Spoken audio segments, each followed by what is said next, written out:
بسم اللہ الرحمن الرحیم۔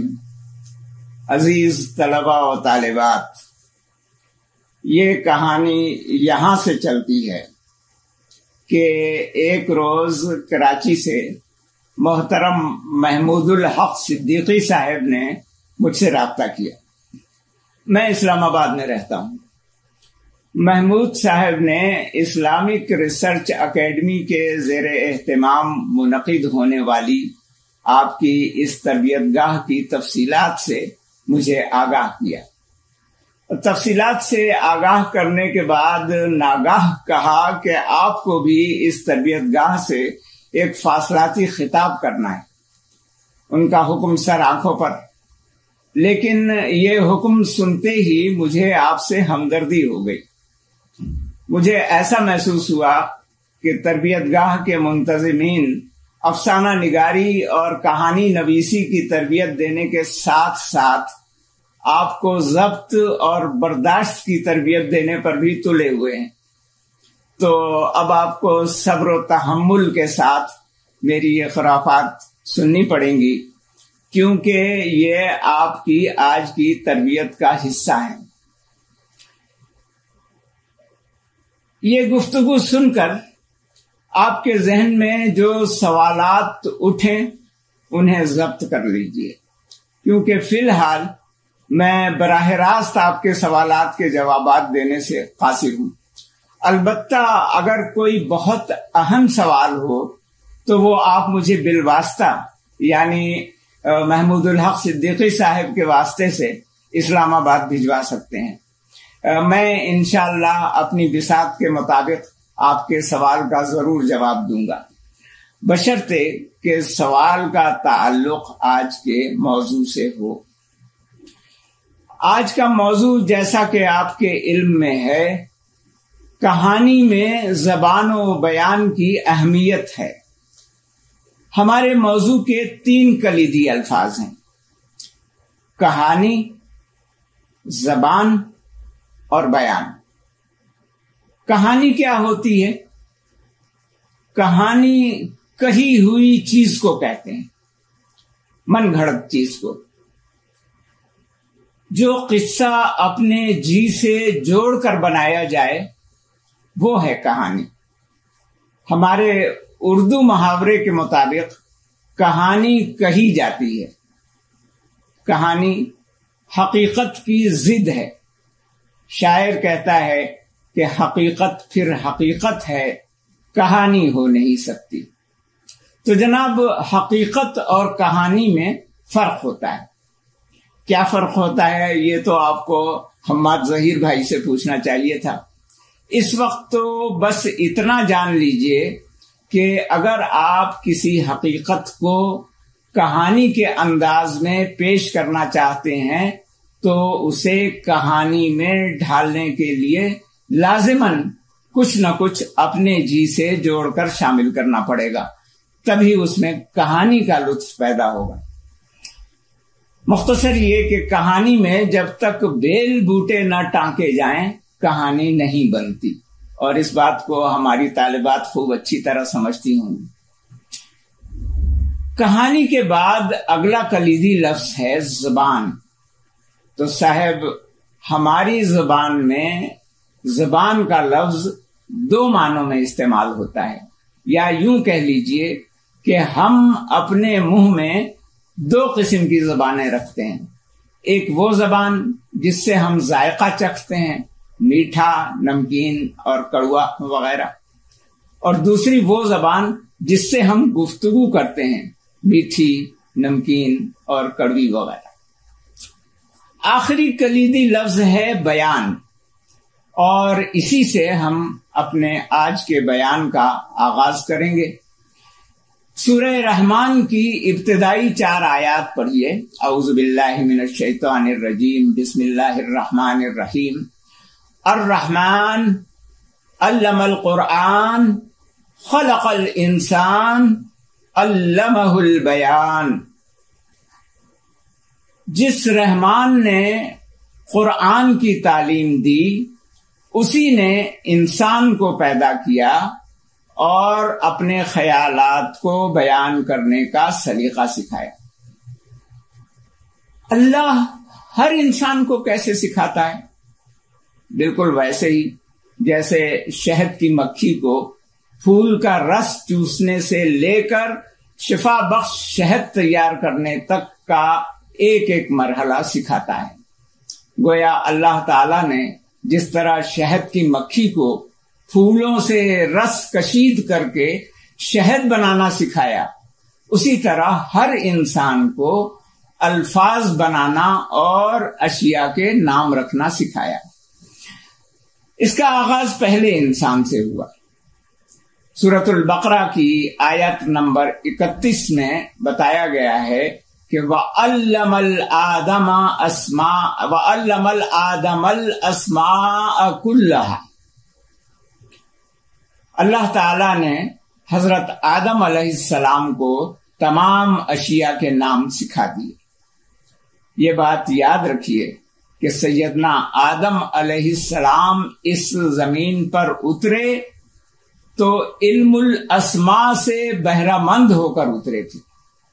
یعنی زمین پر زندگی کی ابتدا علم کے ساتھ ہوئی تھی، جہل سے ابتدا نہیں ہوئی تھی جیسا کہ کچھ جاہلوں کا خیال ہے. سورۃ العلق کی 4 آیت سے پتہ چلا کہ قلم کا استعمال بھی انسان کو اللہ تعالی ہی نے سکھایا ہے. الذی علم بالقلم، اس نے قلم کے ذریعے سے انسان کو سکھایا. اسی طرح سورۃ الروم کی 22ویں آیت میں بتایا گیا کہ انفس و آفاق میں پائی جانے والی اللہ تعالی کی دیگر نشانیوں کی طرح زبانوں کے اختلاف یا زبانوں کے فرق میں بھی اہل علم و دانش کے لیے اللہ کی بہت سی نشانیاں موجود ہیں. حاصل کلام یہ کہ الفاظ و معانی کے جہان کی کھوج لگانا، چھان بین کرنا، تلاش و جستجو کرنا، تحقیق و تفتیش کرنا، الفاظ کے جہان کی سیاحت کرنا اور زبان و بیان کو سیکھنا اللہ تعالی کی نشانیوں کا مشاہدہ کرنا. کیونکہ زبان و بیان کا یہ جہان بھی اتفاقاً نہیں بنتا چلا گیا. یہ ساری پیش رفت اور تمام تر ارتقاء ایک حکیم اور دانا خدائے مہربان کی حکمت و تدبیر کا شاہکار ہے. نسل انسانی کے آغاز میں آدم کے بیٹوں کی زبان ایک ہی تھی. جوں جوں شعوب و قبائل بنتے گئے، زمان و مکان کا فرق پڑتا گیا اور دور دراز جا کر بستیاں بسانے والے بنی آدم کے درمیان جغرافیائی فاصلے بڑھتے گئے، لہجے، تلفظ اور الفاظ کی شکلیں بھی تبدیل ہوتی گئیں. مختلف خطوں میں اور مختلف نسلوں کی زبانوں میں ارتقاء کی رفتار بھی مختلف رہی. مگر یہ ایک الگ موضوع ہے اور ہمیں اپنے موضوع پر رہنا ہے. کہانی میں زبان و بیان کی اہمیت ہر چیز سے زیادہ ہے. کہانی کے مرکزی خیال سے بھی زیادہ، کہانی کی بنت سے بھی زیادہ اور کہانی کے نشیب و فراز سے بھی زیادہ. اگر آپ کی کہانی کی زبان بے داغ ہے، اس میں زبان کی کوئی غلطی نہیں اور بیان بے حد دلکش ہے، یعنی دل کو کھینچ لینے والا اور دل میں اتر جانے والا ہے، تو معمولی سے معمولی خیال پر مشتمل کہانی بھی ایک شاندار اور شاہکار کہانی بن سکتی ہے. لیکن اگر کہانی میں زبان کی غلطیاں ہیں، بیان میں کوئی دلکشی نہیں، تو بہترین سے بہترین مرکزی خیال رکھنے والی کہانی بھی ٹھس بلکہ پھس ہو کر رہ جائے گی. خواہ آپ کہانی کہہ رہے ہوں یا کہانی لکھ رہے ہوں، دونوں صورتوں میں کہانی کی زبان اور کہانی کا انداز بیان ہی وہ مقناطیس ہوگا جو سننے والوں اور پڑھنے والوں کو لوہ چون کے ذرات کی طرح سے آپ کی کہانی سے چمٹا دے گا.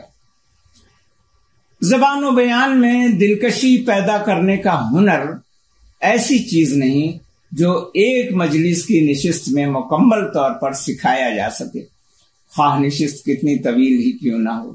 ہاں، اس محفل میں آپ یہ بات ضرور سیکھ سکتے ہیں کہ یہ ہنر کیسے سیکھا جائے۔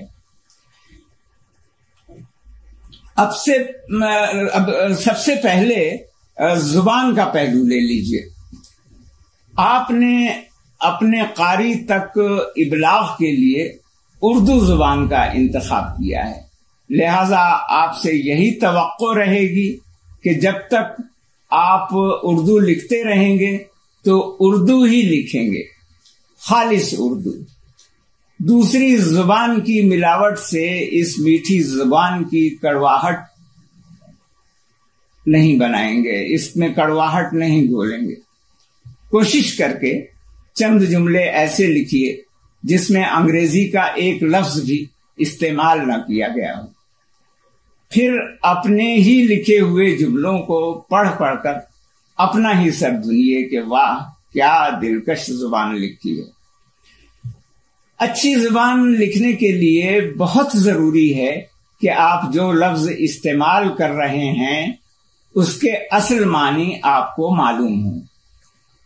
ہم میں سے اکثر لوگ ایسے ہیں جن کو کسی لفظ کے استعمال کا موقع محل تو معلوم ہوتا ہے مگر اس کے معنی معلوم نہیں ہوتے۔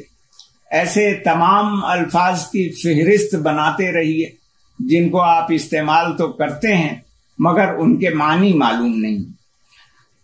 ان الفاظ کے معنی لغت سے معلوم کیجیے۔ معنی معلوم ہو جانے کے علاوہ لغت دیکھنے کا سب سے بڑا فائدہ یہ ہوتا ہے کہ آپ کا املا درست ہو جاتا ہے۔ املا درست ہونا بہت ضروری ہے۔ آج کل بہت سے لوگ السلام علیکم کی جگہ اسلام وعلیکم لکھ رہے ہیں۔ انشاءاللہ میں ان اور شاء کو الگ الگ لکھنے کے بجائے ملا کر انشاء لکھ دیتے ہیں۔ لغت دیکھنے کا دوسرا فائدہ یہ ہے کہ تلفظ درست ہو جاتا ہے۔ تلفظ درست ہو جائے تو بولتے وقت بھی آپ اچھی زبان بولنے والوں میں شمار کیے جائیں گے۔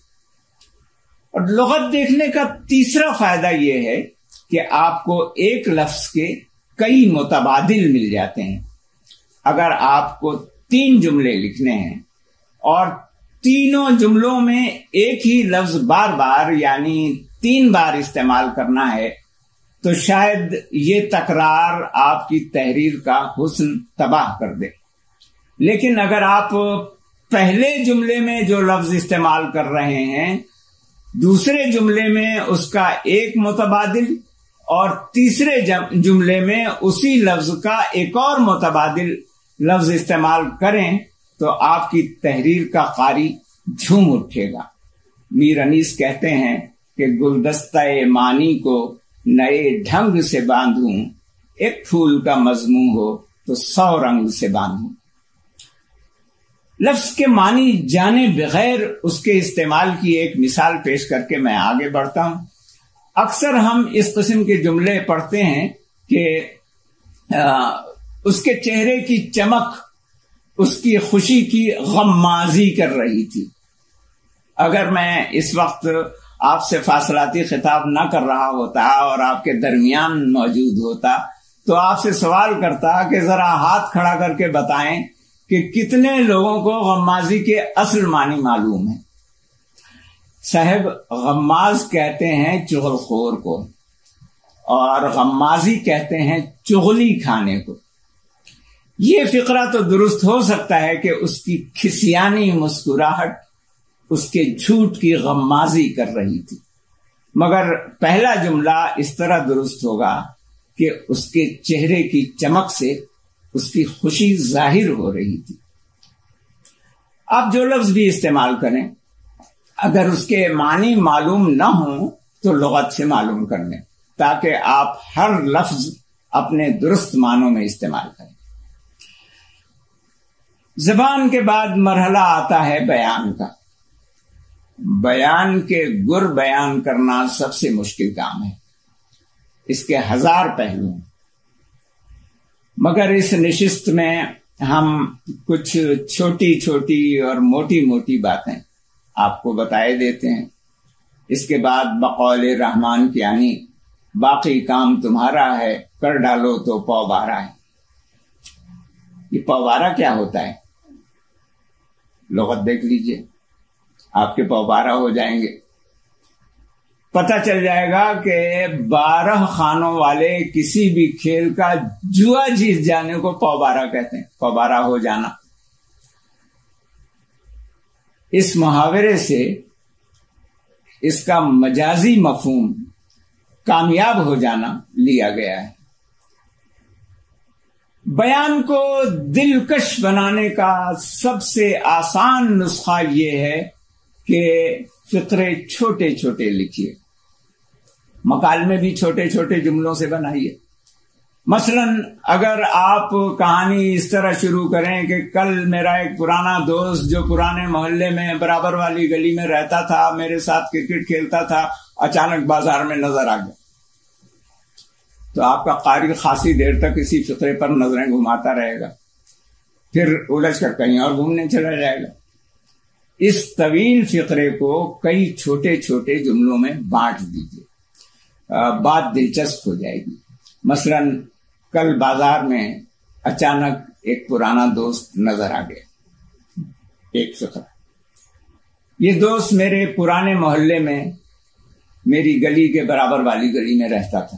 دوسرا فقرہ، میرے ساتھ کرکٹ کھیلتا تھا. تیسرا فقرہ. تو اب ان چھوٹے چھوٹے فقروں کی وجہ سے یہ جملہ آسان ہو گیا، سہل ہو گیا، دلچسپ ہو گیا. بیان میں دلکشی روزمرہ کے درست استعمال سے بھی پیدا ہوتی ہے.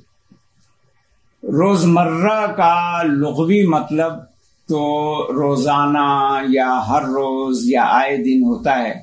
یہ ترکیب فارسی اور عربی کا مرکب ہے، جو دو الفاظ سے ملا کر کے ایک لفظ بنتا ہے، اس کو ترکیب کہتے ہیں، وہ مرکب ہوتا ہے.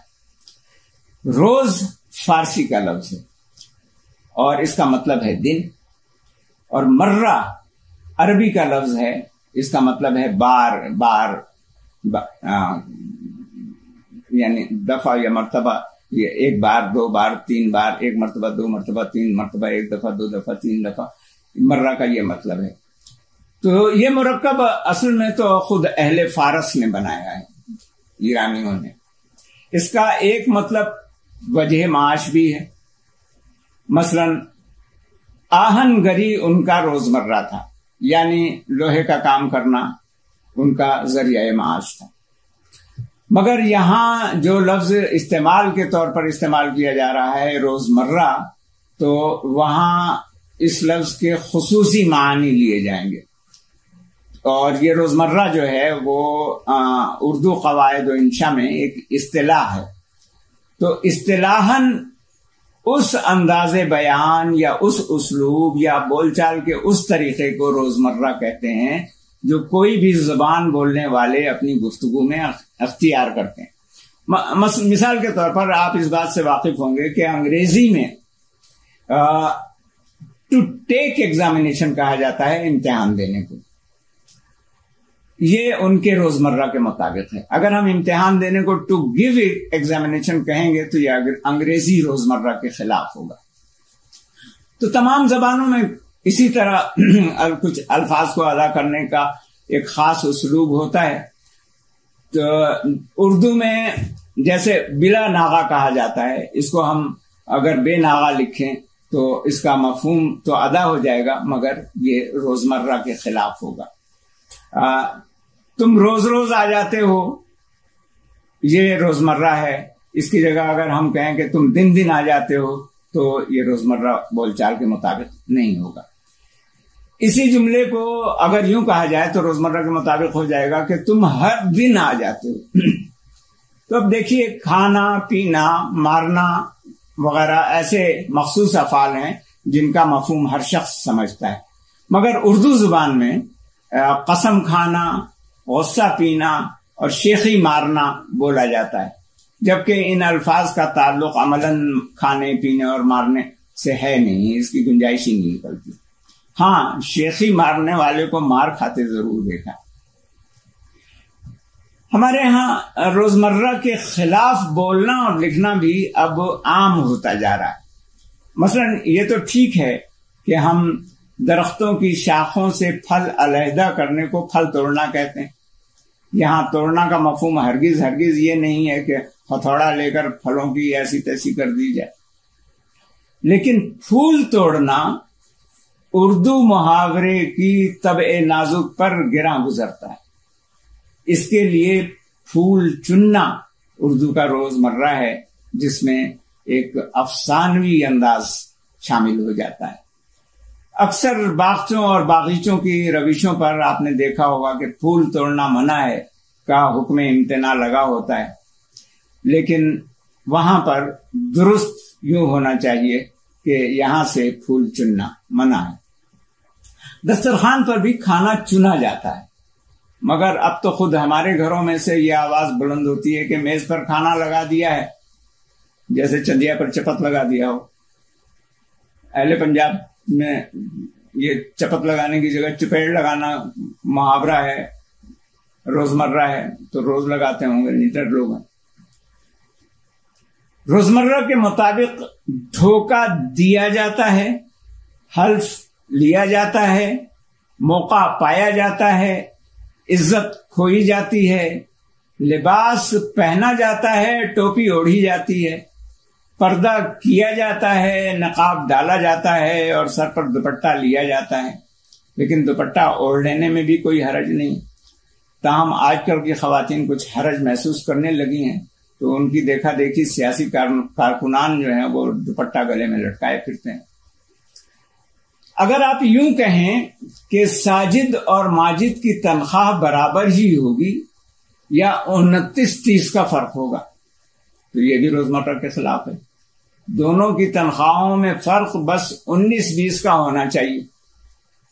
آپ کسی سے لاکھ کہیں کہ اب زیادہ 5-7 مت کرو، فوراً 8-2-10 ہو جا، تب بھی وہ ڈٹائی سے دانت نکالے وہیں کھڑا رہے گا. دانت نکالنا بھی نوٹ فرمائیے. لیکن اگر آپ اسے سچ مچ دفان کرنا چاہیں تو روزمرہ کی روح سے فقط عادات بدل دیجئے. یہ کہنے کے بجائے کہ اب زیادہ 5-7 مت کرو، فوراً 8-2-10 ہو جاؤ، یہ کہیے کہ اب زیادہ 3-5 مت کرو، فوراً 9-2-11 ہو جاؤ. ابھی آپ سے اردو روزمرہ کا ذکر کیا. روزمرہ ہی نہیں، ہمارے محاورے اور ہمارے ضرب الامثال بھی ہماری زبان کا زیور ہیں. زبان کی دلہن کو انہی سے سنوارا جاتا ہے. ان ہیرے موتیوں سے بیان کا حسن بڑھ جاتا ہے، تحریر میں دلکشی پیدا ہو جاتی ہے، سادہ سی بات سحر انگیز ہو جاتی ہے، کلام کی فصاحت بھی بڑھ جاتی ہے اور بلاغت بھی. فصاحت کے معنی ہے واضح ہونا، ظاہر ہونا اور بالکل صاف صاف ہونا. فصاحت سے مراد ایسی خوش بیانی ہے کہ جس سے تحریر یا گفتگو میں روانی پیدا ہو جائے.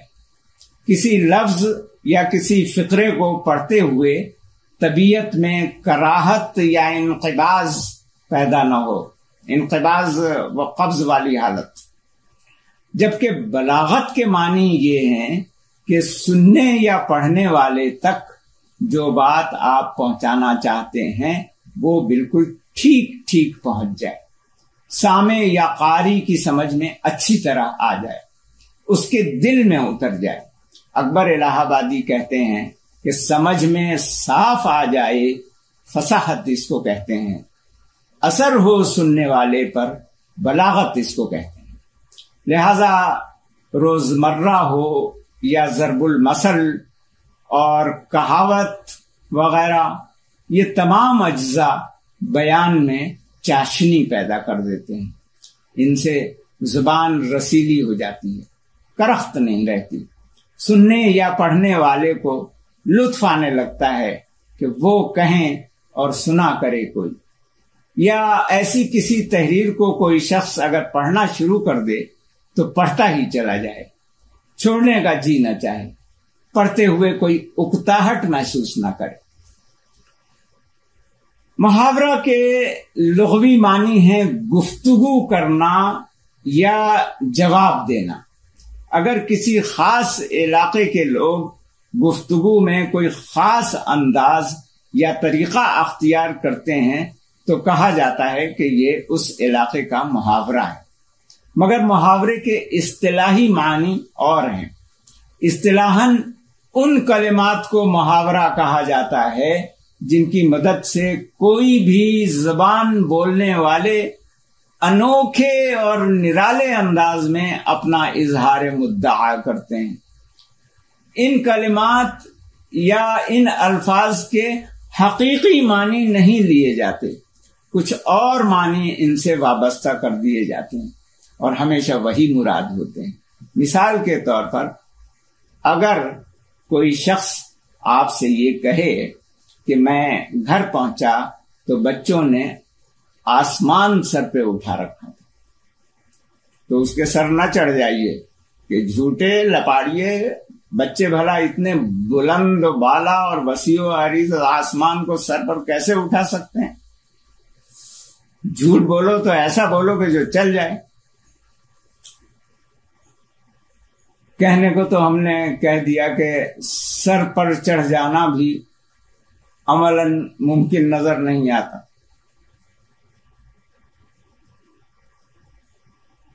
اگر جس سر پہ آپ کو چڑھنا ہے وہ بالکل چٹیل ہوا تو ایسی کوشش انتہائی خطرناک ہو سکتی ہے۔ زیادہ سے زیادہ کسی کے کندھے پر چڑھا جا سکتا ہے۔ پھر بھی ایک حضور فیض گنجور کو یہ بات کہتے سنا کہ جناب میں نے اس سے نرمی سے بات کی تو وہ تو سر پر چڑھ گئے۔ تو یہ سر پر چڑھنا بھی ایک محاورہ ہے اور اس کے معنی آپ بخوبی سمجھتے ہیں۔ ایک اور صاحب شیخی بگھار رہے تھے کہ اتفاق سے میں بھی وہاں پہنچ گیا، مجھے دیکھتے ہی وہ سر پر پاؤں رکھ کر بھاگا۔ کتنی حیرت کی بات ہے۔ بڑے بڑے قلعہ بازوں اور کرتب دکھانے والے نٹوں کے لیے بھی ایسا تماشا دکھانا آسان نہیں۔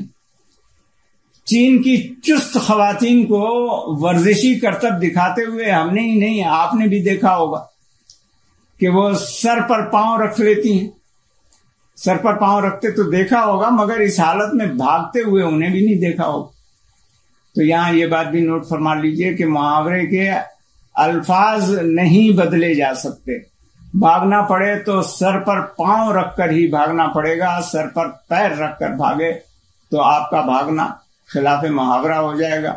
یہ الگ بات کہ صورتحال ہی کچھ ایسی ہو کہ آپ کو کہنا پڑے کہ میاں اس وقت تو بس بھاگنے کی فکر کرو، محاورہ بعد میں دیکھا جائے گا۔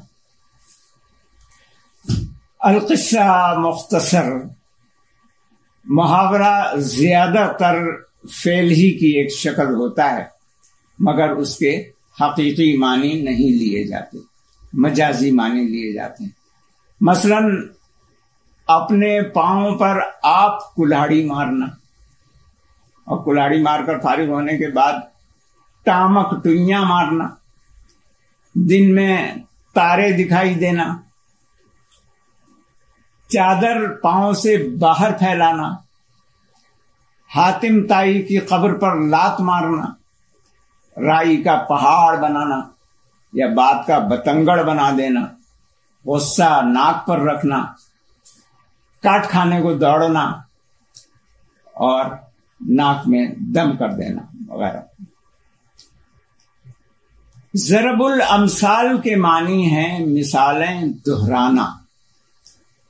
قرآن مجید میں جہاں جہاں مثالیں دی گئی ہیں ان میں سے اکثر مقامات پر ضرب ہی کا کوئی صیغہ استعمال ہوا ہے۔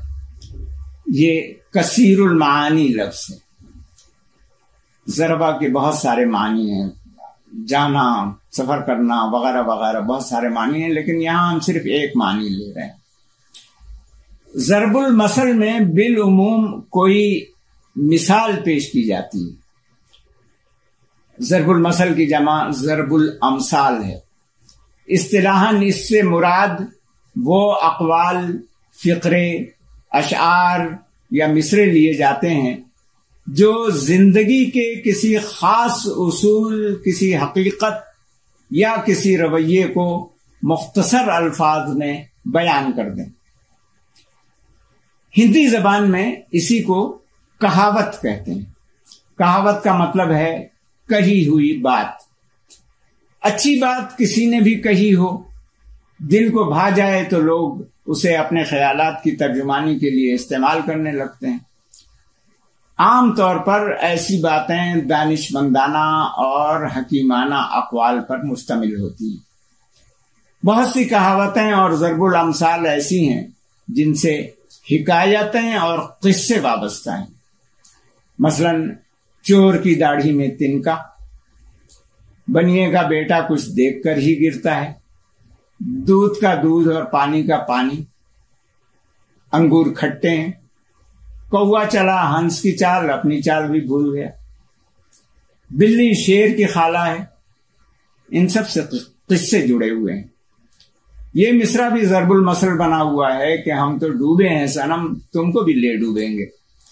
اور نذیر اکبر آبادی کا یہ شعر بھی ضرب المثل ہے کہ ہوشیار یار جانی یہ دشت ہے ٹھگوں کا، یہاں ٹک نگاہ چوکی اور مال دوستوں کا. کہاوتوں میں 100 سنار کی، 1 لوہار کی، اونچی دکان، پھیکے پکوان اور 5 انگلیاں برابر نہیں ہو سکتی جیسی کہاوتیں ہمارے یہاں زباں زدے خاص و عام ہیں. ہر کہاوت یا ہر ضرب المثل کے استعمال کا ایک خاص موقع ہوتا ہے. مثال کے طور پر اگر کوئی شخص کام کر کے دکھانے کی بجائے اپنی ہر نااہلی اور نالائقی کا الزام موافق حالات اور سہولتوں کی عدم دستیابی کو دینے لگے تو ایسے موقع پر کہا جاتا ہے کہ ناچ نہ جانے آنگن ٹیڑھا. امید ہے کہ آپ زبان و بیان کی نزاکتوں کو خاصی حد تک سمجھ گئے ہوں گے اور توقع ہے کہ سیکھنے کے عمل کو مسلسل جاری رکھیں گے. دیکھیے، لکھنے کے لیے پڑھنا بہت ضروری ہے اور اچھا لکھنے کے لیے لازم ہے کہ پہلے ان لوگوں کو پڑھ لیں جو اچھا لکھنے کے لیے مشہور ہیں. اب اگر آپ کے ذہن میں کوئی سوال اٹھتا ہے، کوئی تشنگی رہ گئی ہے، کچھ جاننا چاہتے ہیں تو اپنے سوالات جناب محمود الحق صدیقی صاحب کو دے دیجئے. وہ سوالات مجھ تک ارسال کر دیں گے اور میں جوابات ان کو پہنچا دوں گا اور پھر وہ آپ تک پہنچ جائیں گے انشاءاللہ العزیز. والسلام علیکم ورحمۃ اللہ وبرکاتہ.